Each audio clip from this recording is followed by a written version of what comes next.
ஒரு பேனில் எண்ணெய் ஹீட் ஆனதுக்கப்புறமா இந்த முட்டைக்கோஸை உள்ளே போட்டுக்கோங்க. போட்டு நல்லா வதக்கி எடுத்துக்கோங்க.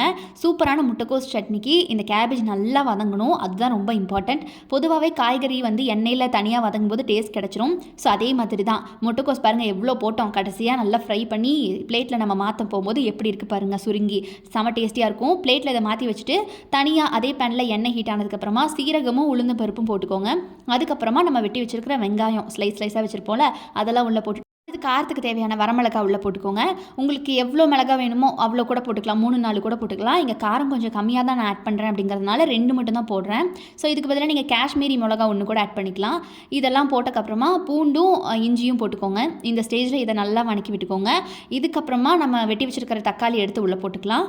இதெல்லாம் நல்லா வதங்கட்டும். தக்காளி ஒரு ஸ்டேஜில் நல்லா இந்த மாதிரி வதங்குள்ள பச்சை வாசம் லைட்டாக போகிற ஸ்டேஜ் வரும்போது இதுக்கு தேவையான அளவுக்கு உப்பும் அதுக்கப்புறம் அந்த மிளகாய் பொடி அதை கொஞ்சமாக ஆட் பண்ணிக்கோங்க.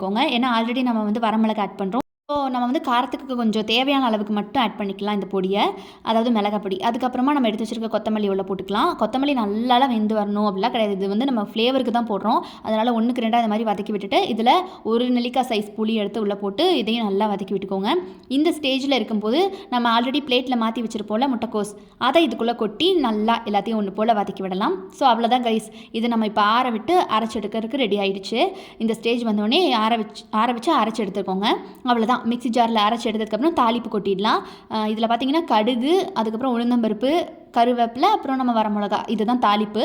இதெல்லாம் நம்ம கொட்டி அவ்வளோதான் எடுத்தோன்னா இதை நமக்கு முட்டைக்கோஸ் சட்னின்னு சொல்லலாம், முட்டைக்கோஸ் துவையல்னு சொல்லலாம். செம்ம டேஸ்டியாக இருக்கும். இட்லி, தோசை, வெள்ளை சாதம்னு சொல்லிட்டு 3க்குமே அல்டிமேட் காம்போவாக இருக்கும். குழந்தைங்களாம் முட்டைக்கோஸ் சாப்பிடாதவங்க கூட விரும்பி சாப்பிடுவாங்க. இதை அவ்வளோ நல்லாயிருக்கும். கண்டிப்பாக ட்ரை பண்ணி பாருங்கள். ஒர்த் இது.